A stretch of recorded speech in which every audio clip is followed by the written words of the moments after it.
Welcome to another episode of Money You Should Ask. I'm your host, Bob Wheeler, and in this episode, we're going to explore, examine, question, converse, dig deep, expose, laugh, and cry about the money beliefs, money blocks, and life challenges of our next guest. Turn up the volume, listen, learn, and laugh. I'd like to thank our sponsor, The Money Nerve, a financial resource that helps you have a healthier relationship with money. Do you feel shame around your past financial decisions? Do you feel alone in your financial struggles? Do you self-sabotage your potential financial successes? Do you keep making the same choices, expecting different results? The Money Nerve has just launched a new online course called The Course to Financial Freedom. To learn more, go to themoneynerve.com/course. The Money Nerve has an offer to all Money You Should Ask listeners for a 25% discount on the course. Use code MYSA, all caps, 25, and start your course to financial freedom now. Thanks again to our sponsor, The Money Nerve. Well, I am very interested in talking with our guest today. We're calling from, I don't know if I can say across the pond, but at least over the seas. She's currently in Belgium, in Brussels. I have with us today Sophie Triollet, and she is a digital expert consultant, an intuitive reader, a Reiki master, a pole dancer and instructor, a healer, and a make shit happener, which I love that. Let's make some shit happen. She was raised in Paris and has lived 17 years in California and now living in Brussels. So she is traveling the world as we speak. Sophie, great to have you here. Thanks, Bob. Always a pleasure to talk to you. Now, I believe it is nighttime over in Europe. Yeah, it's evening. It's evening. Still pretty bright out because, sun doesn't set that early over here. So you were raised in Paris, then you spent a long time in California, and now you're back in Europe. Correct. This is about money and money beliefs. What would you say is the biggest difference that you notice between the USA perception and maybe the more European or French? So first off, I feel like in the States you have a little bit of less of a safety net. And so I feel like people are maybe a little more hungry. And they also, there is a dynamic that I definitely noticed when I was in the States of hustling and of going after money that I feel was more prominent than when I'm in Europe. Though, entrepreneurship here has grown, and the fact that I work in digital, so in that sector is definitely big as well. But yeah, definitely feel like the States are more going after it. Do you think so? Like, I'm aware that when I was traveling to Spain and I have friends from Europe, they're used to taking like 4, 5, 6 weeks of vacation on a regular basis. And I know in the States, sometimes it's hard to even take a week. So it's hard for me to imagine when people say, I need my 4 weeks. What's your experience on that? You know what? This is when I was in the States, I was freelancing, and that was part of the reason. I definitely wanted more freedom, more time to travel. I felt like as a freelancer, I could support myself and do that. And even now that I'm in Brussels, I've also been freelancing, but I would just decide to take about 3 weeks at a time. So typically a good year for me is at least 6 weeks vacation, sometimes 7. Now, I'm not being paid while I'm doing this because as I'm not working, I don't bill I don't bill days, but I still, there's something to be said about having that free time. And I don't understand how. But yeah, you know what? It's changing though, because now you've got some companies that have changed that mindset, saying they can take unlimited vacation. Now, I don't really think people are really doing it. I feel like maybe it could be corporate culture, but it still would be looked down upon. Well, I know for me, I think about all that downtime as lost billable hours. No, I do feel this way right now. Okay. Like not having a work and not actually being traveling and being idle. Feel like it's a little bit of waste. But I also feel like even though I don't bill hours because I'm unemployed, and we can talk about this, it's been actually pretty good self development, self improvement taking care of myself break, which I have not done in a long time. So I Breaks are take it important. that I just way. spent 4 or 5 days up in the mountains and with no internet, and it's actually nice. I mean, I felt a little guilty being lazy, but it actually feels good to come No. back refreshed. Well, I did disconnect for 24 hours, and then my dad freaked out and yelled at me for not warning people. And I'm like, first, you should not be able to be reachable every minute. Right. And second, there are times where we don't actually talk for 24 hours. It just turns out that was the time, and then I got in trouble, and not in a nice Not in a way. good way. So, did No. your parents teach you a lot about money when you were a kid?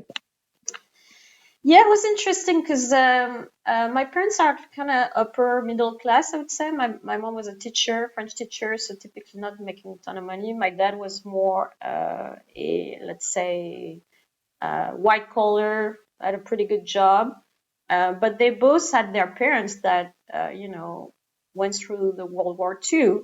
So there was a little bit of, on both parts, mindfulness about money. And I would say that more so on my dad's side, which had more money than my mom's side. Yet my mom was a lot more generous and lenient, I feel. So early on, I've definitely taken up upon my dad's side more into saving and kind of like keeping it on the side. Hmm. But yeah, they've been doing okay. So I feel like I've actually got a little bit both of the best of both sides. Do you remember the first time you got a big amount of money, like as a kid? Yeah, I think my dad was gonna give me some money as like I think for the end of my high school when I graduated. So instead of spending it, I kept it with him as an investment. And to be frank, I don't recall. And I had a pretty good, I think, return as far as I negotiated a pretty good return. I don't really recall having that money back ever. And I did that again like maybe 20 years ago with a friend, which I lent a significant amount of money to, and he disappeared with it. But if he had or honored the 10% return, that would have been great. Yeah. I would be able to put it down on my future apartment if I do manage to buy one. But yeah, no. So somewhat I did trust that, and it didn't quite work. Uh, At least those two times. so, does that mean the third time, if I ask if I can borrow 100,000 bucks and I'll pay you 10%, that it's a maybe? Okay, first off, I don't have that kind of cash. Second, I did get ripped off a third time, but I think it was only $250. So Oh, I think okay. it's okay. I feel like part of me is trust. It has that Hmm. trust, and I guess I'm not counting all the other time where it actually got back to me in all kind of different way, whether it's paid forward, karma, whatever you want to call it. Yeah. But yeah, no, it's fine. I that didn't kill my trust in human beings. Mm.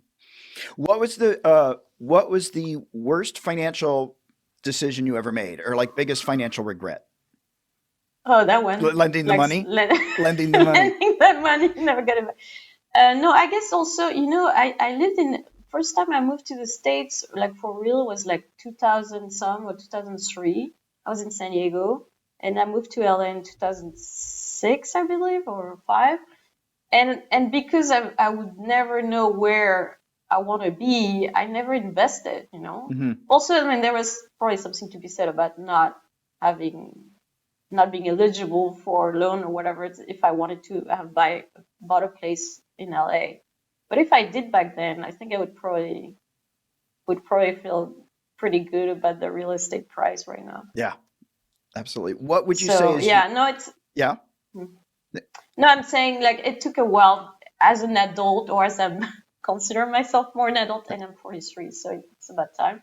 Then I feel like yeah, it's a good time to actually purchase a place, and I feel like Brussels would be a good place for me to do that because number one, I haven't been anywhere in 6 years, so it's safe to say that I'm fairly committed to this place, and it's still a city where you can afford a very nice place for much cheaper than most Mhm. big cities.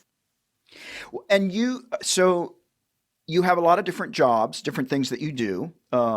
Intuitive reading, and how did you get into that? How did you know you had a gift? Actually, I didn't get a gift. I actually acquired it. Ah, So digital is definitely my main activity. That's what I live off of. But as I lived in California, I was exposed to a certain kind of spirituality, and I went to this psychic school in San Diego. Then when I moved to LA, I started to find the same school of training, psychic training, if you will. mhm. It's called True Insight. Currently in El Segundo. And so I picked up on classes and started to read there. So it's reading energy. And so little by little, I realized that I can read. And one of my friend in San Diego, Carmen, she's the best massage that I knew. She's referred me to a bunch of her clients. Suddenly, I have like clients in San Diego that I do readings for when I travel to the States. And I only recently did flyers for it here in Brussels. Ah, There's definitely some interest. I just need to probably develop it a little more, but I don't really push it. Maybe I should, but I don't really push it because I feel like energy work is something people need to actually seek for if they're ready yeah. or if it's aligned. Now, to be fair, I do charge a good price for it, and I think people are happy to receive the treatments or the energy healing. And I always do a gift, like a friend's prize for my friend at first. But yeah, I would like to develop that more. I think it's a great way to connect. It's also very useful, and I feel like it's my way of contributing to people's well-being. Yeah. And the rest of my activities are not actually making any money. Ah, well, it's sowing the seeds. Sowing the seeds. Maybe. Maybe we'll see. So your biggest source of income often comes from digital, and hmm I know things have this time in the world things have been a little crazy. You were saying you got laid off, like Yeah, my contract ended, which I forgot about that. But as a freelance, this happened more than I wish for. At the same time, because I've been freelancing for so long, I've been pretty used to it. So bouncing back is fairly, from an emotional and psychological standpoint, it's pretty easy.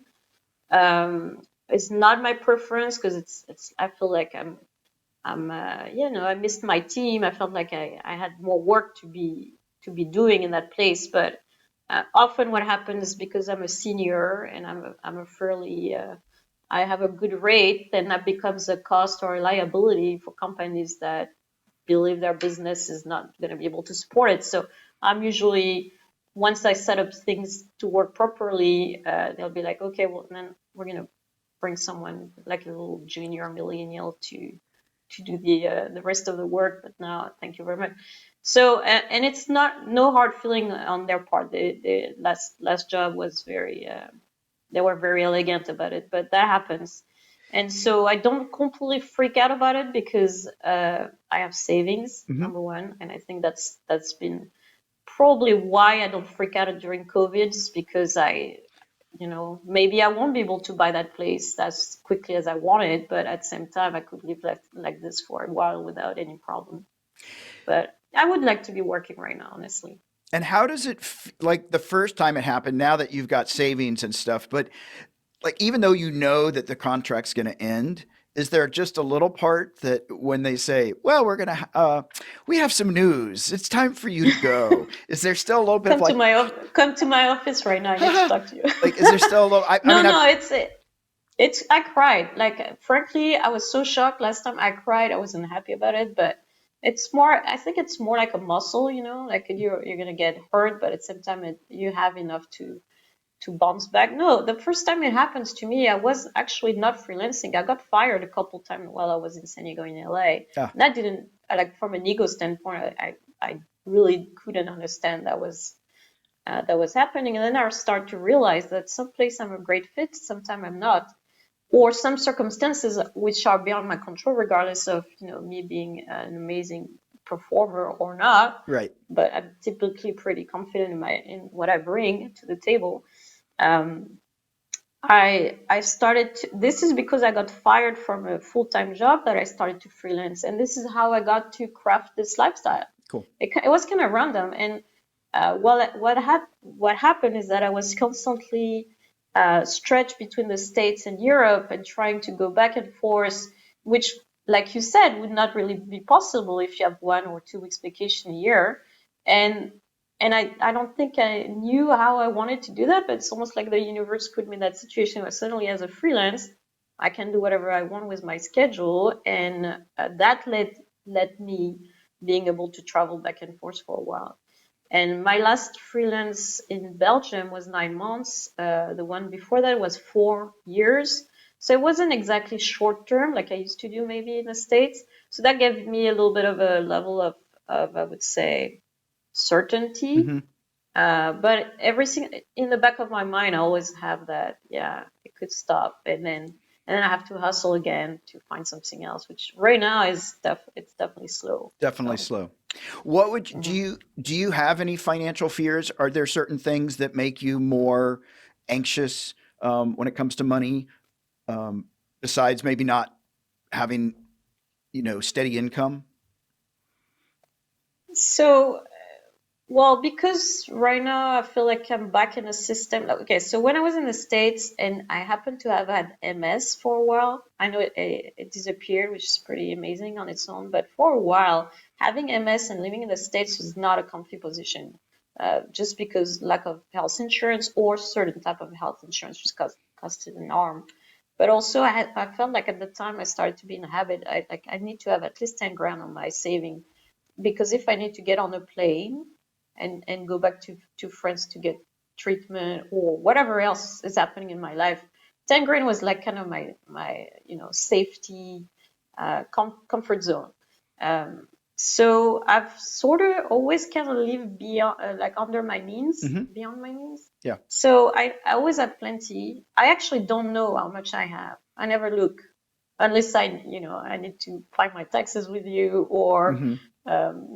just pay whatever VAT and stuff like that. But I don't ever look. Mm. I just want to make sure all my balance are paid off. But so no, I don't have per se fears. None for my old days also, because somewhere I feel like I'll be okay. Hmm. Or it's denial. I'm not sure, but no, I don't think about it that much.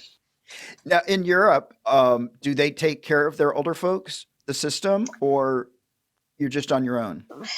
It's more and more privatized. So and as a contractor, I most likely plan for it. Like, so I save for it every month through my company and through my personal expense. I mean, saving. So I would say we're better off than the States, but it's definitely not. It's not going to be taken care of. So hopefully I'll have enough riches by then that somewhat I have a house and probably in good shape, because health for me is super important. So I'm putting all the chances on my side to live healthy and not having too many problems. But you never know. Do you have any siblings? I have a brother, Hmm. and he has 2 kids. They live down the street from where I'm at, so I actually see them quite often. Oh, that's nice. Um, yeah, but he has a job with the European institution, which is like the best kind of, I wouldn't say it's government job, but it has a lots of safety and also lots of advantages. So they all already own a house. Feel like they're good to go. And how long has he lived in Brussels? He has lived for, I don't know, like maybe 15 years. Okay. That's where he met his wife. And That's why I moved here, to be frank, because I wanted to be close to family without moving back to Paris, which I love as a city. I love to travel there, but cost of living is crazy, and I think quality of life is also nicer in Brussels. have you traveled extensively beyond Europe and the US, or mostly just Uh, Europe? yeah, I went to China on my last gig. That was so cool. Ah, Oh my God, Bob. Yes, so I've been to Latin America and Asia a couple times, but that Chinese trip was the bomb, because I really hacked that one. Like, I was in charge of making it happen for a social media project we were doing for our client, but I really managed to make it happen. And I pat myself on the back because my vendor just left like maybe 2 weeks before that whole thing was supposed to happen, and I found somebody that was amazing. She delivered awesomely on that workshop, and we totally befriended. And when it was time to travel, guess what? And that happened only every 10 years, but I managed to fly Emirate business, Hmm. which was on its own just my own personal Christmas. And then I stayed in some awesome hotels. So I really did enjoy that. Yeah, that's so. What's the best part of flying business or first class? So I would say that for someone that is not completely faded by it, or actually, I think most business people that I've seen on those planes look terrible. Yeah, Like they don't look healthy. They don't look like they're really enjoying it. But for someone that is used to coach, you know, and last time I flew Emirates was for the World Cup in 2010 on business too. But this was a better plane because it was A380. So it's just the comfort. I'm not. Of course, everything is free, so you feel like you can just show up with a mini purse right. and you'd be fine. When I usually have a big bag with a bunch of stuff, and I'm always freaking out that I'm going to be over the limit weight or the size of the carry-on, whatever. You don't have to worry about any of that. But overall, I'm tiny. I can recline on my seat and sleep on my stomach, and Yeah, it's the best. And there's something to be said about being less tired and more productive when you get there, and and people are nice, yeah, you know. And I took a shower at the lounge yeah. in Dubai, and that's the kind of thing you know, It's nice. you really can enjoy. Yeah, And as a non, and because I'm not that used to it, I really felt like this was the it treatment. was the gift keeping on giving. That Yeah, was amazing. that's awesome. What was the biggest thing you noticed in China that was different around money or the way people were?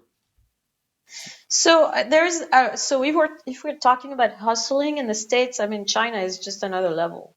Honestly, there's a level of industriousness. Obviously, they work long hours all the time. There's lots of business and there's so many people. It's so much stuff being sold and to buy. As I was walking the street in Shanghai, I was thinking, okay, we have a conversation in Europe about sustainability and the fact that we should probably recycle stuff like that, which is supernatural to me. And I would say most of my friends in the States are sensitive to this. Some are just spending like water everything they have in the States too, so I wouldn't say that everybody's on that level. But I was thinking, no matter what I'm recycling at home is being offset right now by a million of other people using plastic in China and buying more stuff. and Yeah. and they have huge avenues with amazing buildings that are, it's like Fifth Avenue everywhere compared to, if you've been to Spain and you travel the little cities and the little streets with little vendors, it's 10 times that. Hmm. What do you think the best part of traveling is? To me, I just like discovering new places. It's a little bit of variety, I like to stay home. I actually don't do much when I'm home in my city, but when I travel, I always love to go places. I think it's nature, landscapes, new experiences. I don't exactly splurge. I wouldn't say that. I'm also a little bit of a hacker, so I like to optimize my spending. Hmm. But yeah, being with friends or discovering new thing, new culture. The very luxury aspect of my business trip in China was like a plus, but really I managed to go to museum and I went to the Yellow Mountain outside of the city. So I kind of make it work to get a different kind of experience in some place I've never been. So that was the best part. That's cool. I love traveling. What was the best financial advice you ever got? So I'm always oscillating on between, you gotta save, like this proverbial the La Fontaine, Yeah. where you have the I don't know the name of the insect, but one is saving, the other is spending. So I've always been a little more on the saving side. I feel like it's supported my lifestyle in so many good ways that I feel like making the right choices, and kind of monitoring my budget, and kind of assessing what I cannot afford, or what I want or don't want to afford, was a good thing. But there's also something to be said about the abundance Hmm. of the world, and how with your mindset you can really connect to that. And I feel like every time I'm in the flow and it's coming to me without really doing anything, like those 15 clients in San Diego for readings, they happen like almost without me trying. Like it actually did come my way, and when it happens, I'm always with lots of gratitude because I feel like I didn't really work that hard. So I would say that it's good to be mindful and to be paying attention, and at the same time, you gotta trust that it's coming. So yeah, you do. I do think that you have to trust a little bit that the universe is going to bring the abundance. I think Mhm. for a lot of people that I know for me, I wasn't always so trusting in the beginning, but I do feel like the universe is nice and aligns with us if we trust it. Um, Let me ask you this: you get to travel a little bit. You get to do sort of what you want. You're a pole dancer. You're an instructor. You do readings. You do Reiki. All these different things, and you get to sort of live the life you choose. How much money would it take um, for you to like give all that up? Like if you were to be paid, $2 million a year, and you just had to work 60 hours a week, what would be the number that you would take to let all that go and give up your freedom? I never thought about that. That's a strange question. Um,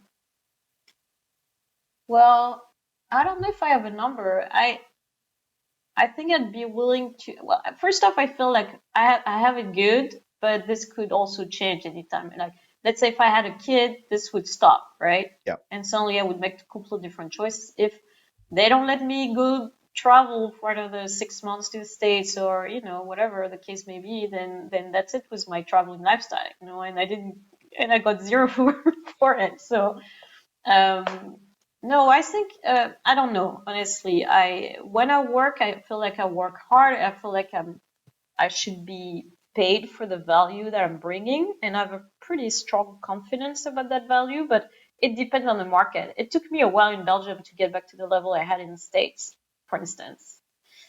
So if I was slaving to a company, um, yeah, it would need to be a lot, or it would need to be like super.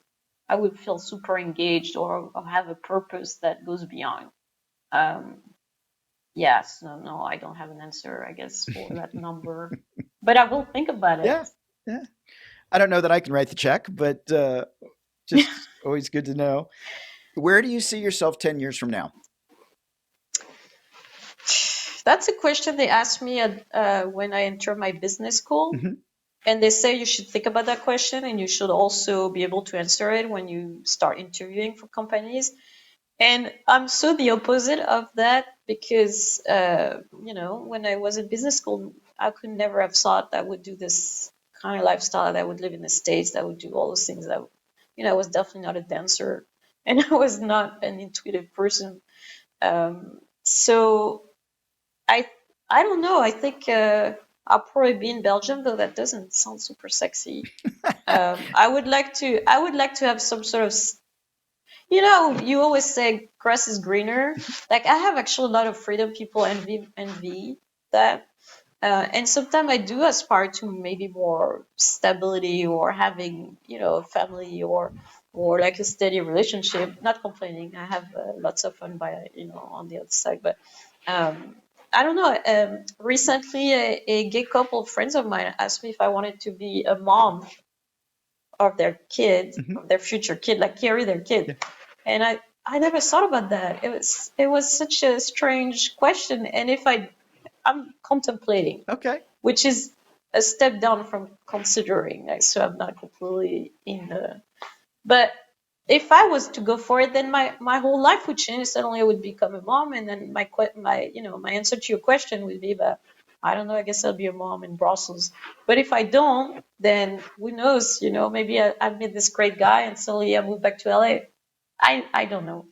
I think I would like to be, my goal personally is to be emotionally fit and physically fit. Those are the two things I'm prioritizing in my life because I feel like I can do anything and I'd be fine no matter what happened if I have those two taken care of. So part of my spiritual life is supporting this. Part of my healthy lifestyle, nutrition, fitness is supporting the other part. And that's a big deal because yes, when I used to possibly have MS, I feel like this also was a good wake up call that we have one vehicle and you got to take care of it in this lifetime at least. So Yeah, I agree. I mean, I think that's really good advice to everybody to take care of yourself emotionally and physically, so that we can enjoy. We only do get one life, and we only get one vehicle. Um, I mean, and you bounce back faster because guess what? COVID is I would say it's easier for me to be relaxed because I have savings, so I don't want to undermine that. I don't think everybody in the same boat, especially right now. But having that mental strength or emotional strength has shown me that I actually handle it pretty well, mhm, or at least I guess for longer time because I was kind of losing it a little bit like last couple weeks yeah. ago, but now I'm back to being okay because I have that resource, that spiritual backbone, if you will. Yeah, so it sounds like that it's a real balance of having some savings and having a little bit of grounded reality, and then having that spiritual, emotional, and physical uh, healthiness that keeps it all in balance, and which then Absolutely. allows you to be a little bit more trusting that it's all going to unfold, and that you don't have to Yeah. get it all worked out and figure out the next 82 years. But that there's a big element of trust that it's going to work out and that you've got the capacity to handle what comes your way. Yeah, and I remember you and I having conversation about, old days and should we invest in silver or gold or whatever you're doing. And I was like, maybe I should do like him.